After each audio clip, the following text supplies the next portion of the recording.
We're still in chapter 6 of Masechet Shabbat, and I'm still looking at the first Mishna. There's an interesting concepts here. Some of the accessories that a woman is not allowed to wear on Shabbat, with all the qualifications and reservations that we mentioned yesterday. It mentions here Ir Shel Zahav, Ketala, Nizamim, Tabat Shel Alei Hotam, Mahat Shel Nekuva. So let's explain what are those accessories. Ir Shel Zahav is what came to be known as Yerushalayim Shel Zahav. You know the famous song Yerushalayim Shel Zahav, Yerushalayim of gold. So they had something called the Ir Shel Zahav. And they say it was a chain with an image of Yerushalayim made of gold that people would carry around their necks. It's sort of a necklace or something like that. Ketala or katla, depends on how you read it.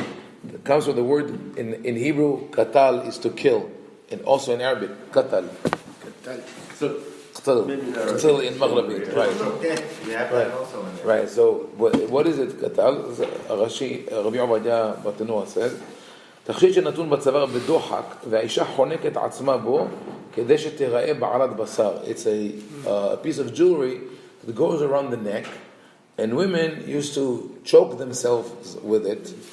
This is the modern day choker. You think, why would a woman wear something that's called choker? Because in the past it was so tight that it would really choke a person. And why is it done? Chinese עושים את זה, Burmese. להטביע את The Burmese. Yeah.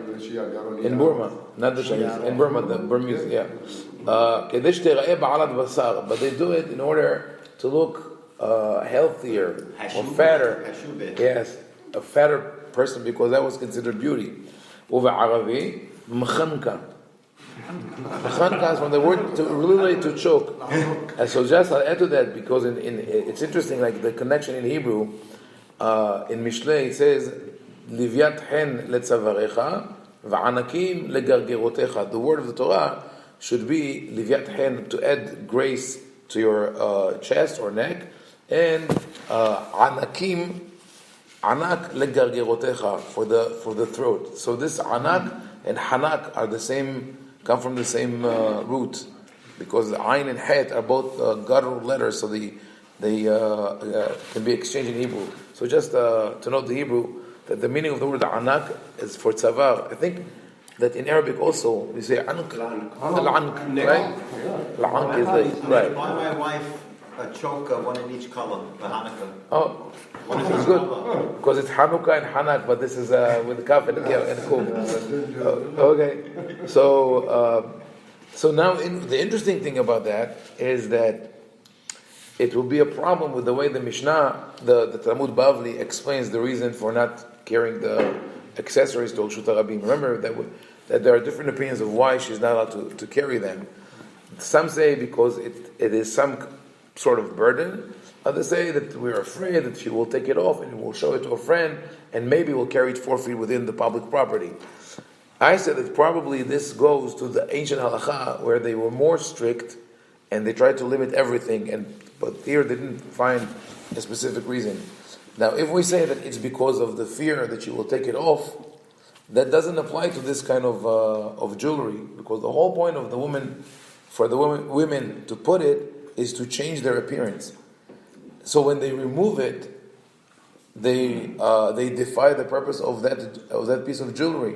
So when you talk, for example, about a ring, a woman can take off a ring and show it to her friend and put it back, and she doesn't look less attractive or less important with it or without it. But with the ketala, if the whole purpose is to make it look different, then there's no incentive for her. Or the opposite, there's for her a good reason not to remove it. Is it kind of like it makes a mark, so to speak? It leaves a mark also, of course. When you remove it, it leaves a mark.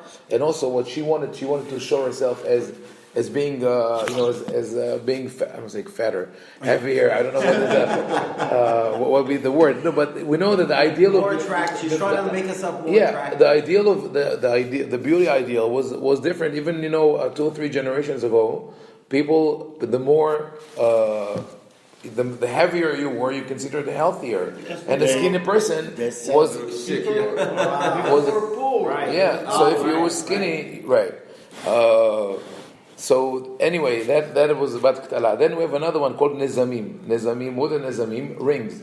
So rabbi-ovadia מברטנורה says, נזמי האף, אבל נזמי האוזן יוצאים בהם. So a woman is not allowed to wear nose rings to the public property, public domain, but she could go with earrings. So now, that is interesting for two reasons. One, they were talking about observant women wearing nose rings, and they're not talking about studs. They're talking about a ring.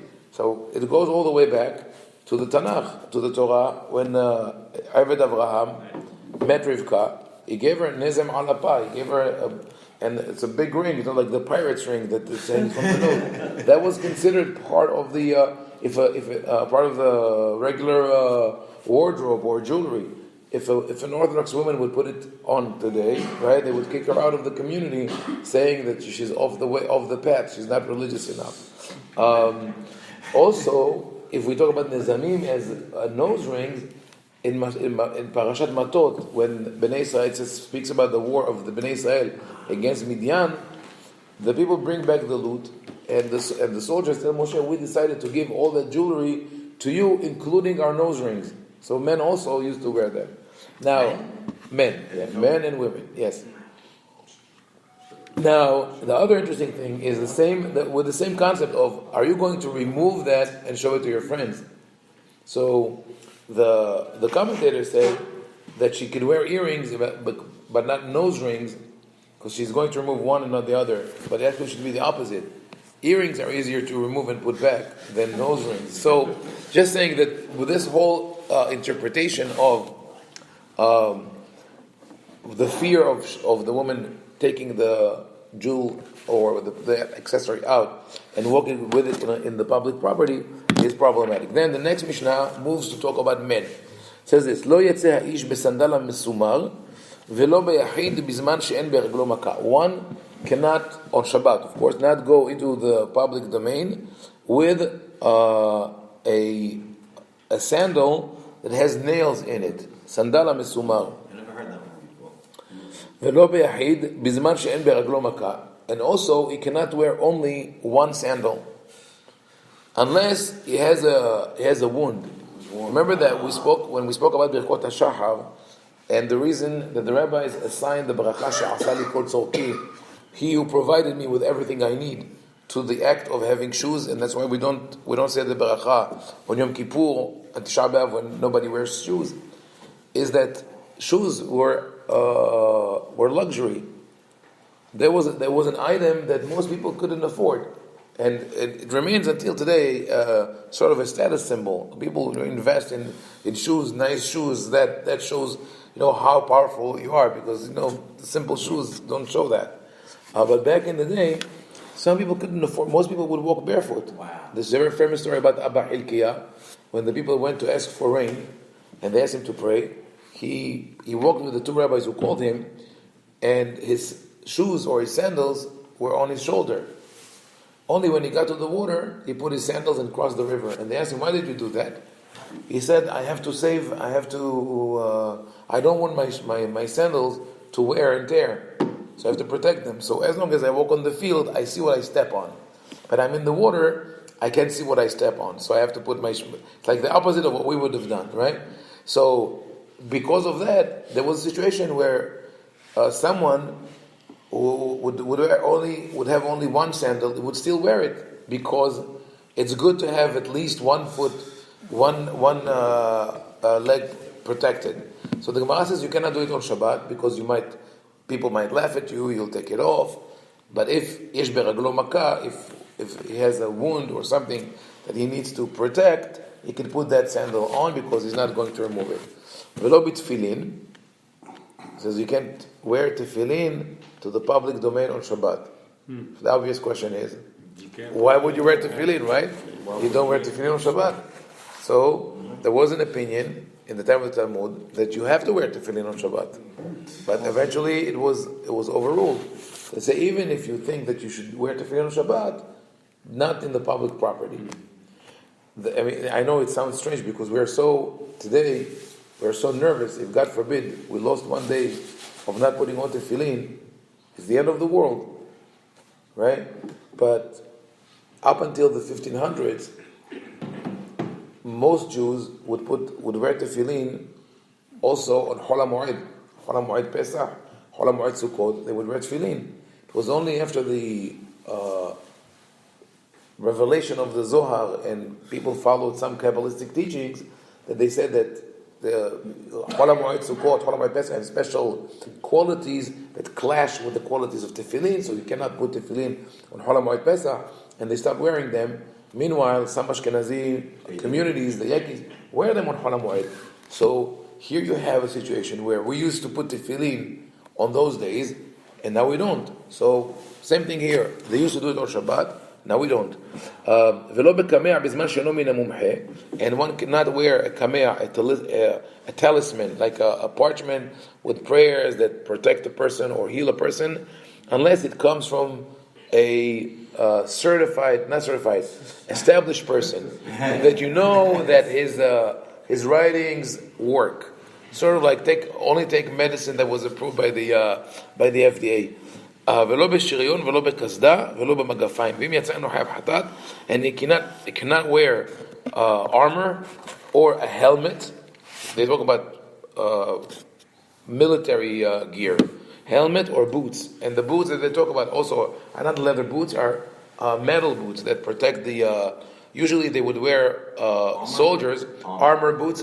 They would go a little above the knees, because the knees were the knees and the calf were the place where people would try to hit you. It was one and elbows. They had elbow protectors also, but when they hit the calf, is usually people can't stand. So the easiest thing if the rest of the body was protected. So and you read. Okay. No, so yeah, you see the gladiators have quite a good depiction, because the description of the gladiators is found in all the murals and mosaics and in Yerushalayim all over. In Israel they used to all right. So now here's this thing: if you take aside the tefillin kamea, it seems like the whole Mishnah is about wearing military gear. Sandala mesumar, the sandal with nails, which we'll see exactly what it means, and armor, boots, helmet. And the point is, the reason that it is so, like Bartanura says, "Lefi she'en lovshim otan ella bish'at milchama, asur lovshan b'Shabbat," because you only wear them for war, you should not wear them on Shabbat. Now, the Gemara speaks about sandala mesumar and explains. And Rabbi Ovadia Bartanura follows, that sandala mesumar is a wooden sole or a wooden basis. On top you add leather straps or ropes, and then you put nails in the bottom to make it strong. So, but the nails are more like cleats, like soccer or baseball shoes that you have to play on the grass in order not to slip.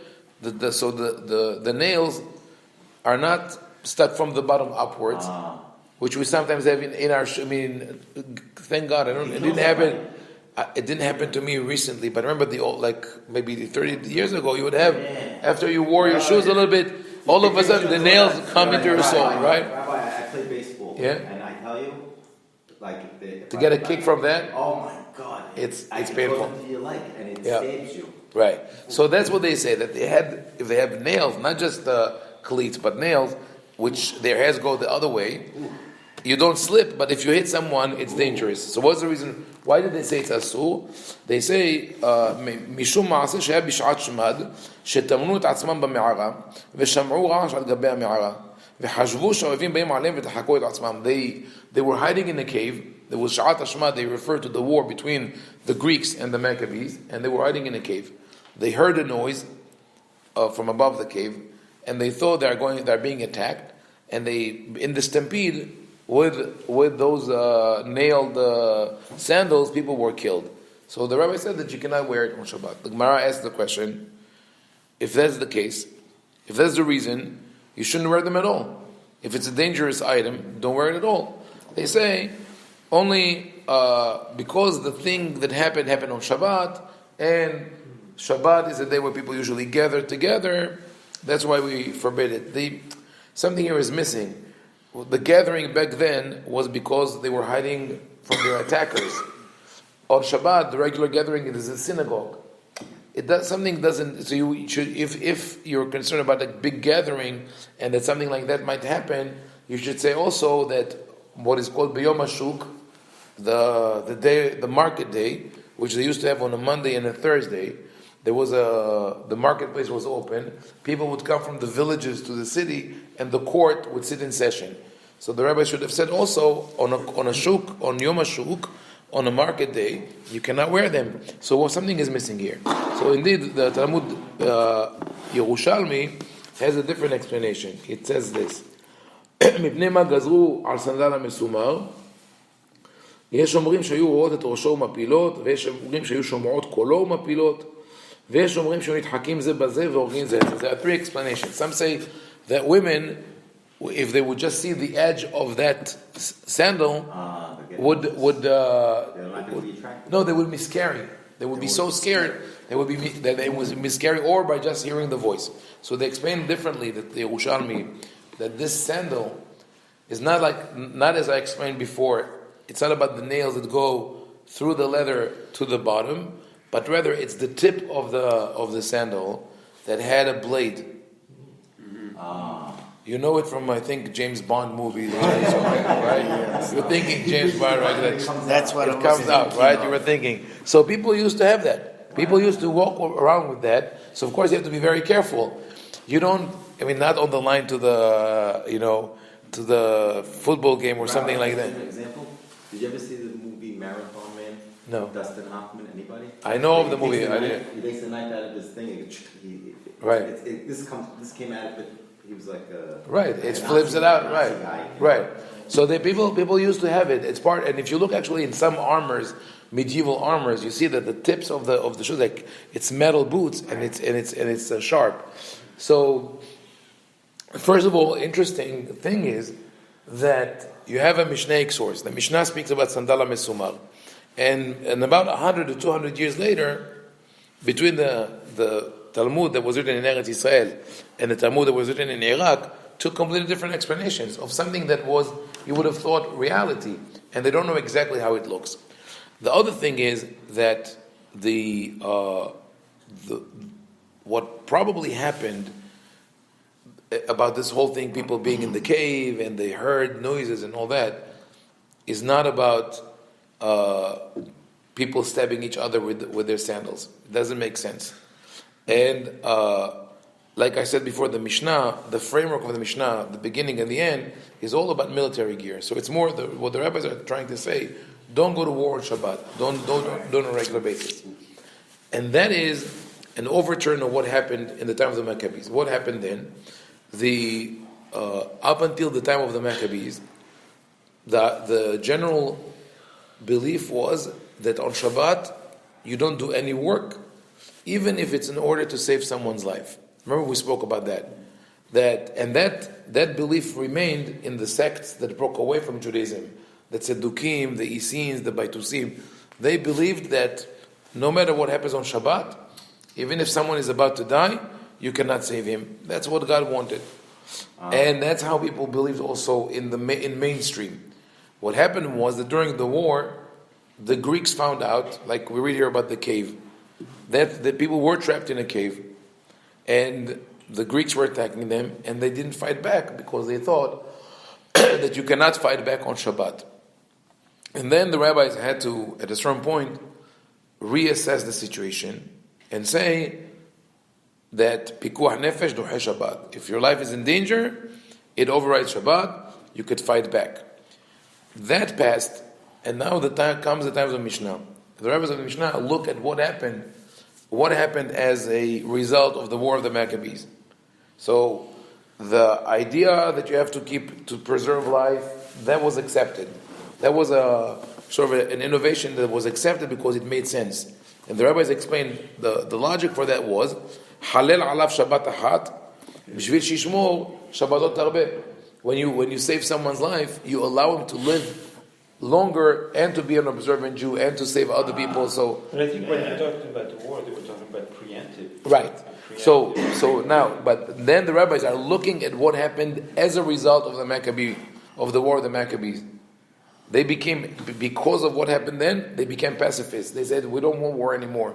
Because, first of all, it was, now the Mishnah is written in the 2nd century, time of rabbi-ovadia Nasi. There's sort of a kind of autonomy within the Roman government.